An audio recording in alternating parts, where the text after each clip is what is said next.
Ito nyo yun guys, yung white sand.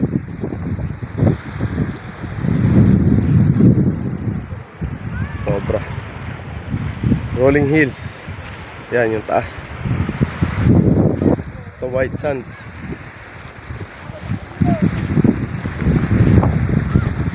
Ito yung part kung saan kami nagstay sa cottage.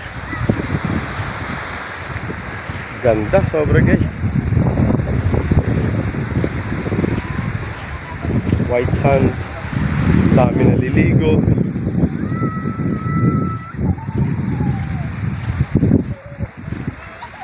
Sulit kayo dito guys. Ayan, may mga cottage pa dito. Yun, may parang hotel style. At the same time, may aircon and I think so. Wala ka no. Dad. Ayan. Eh bukas pa naman. Start muna natin.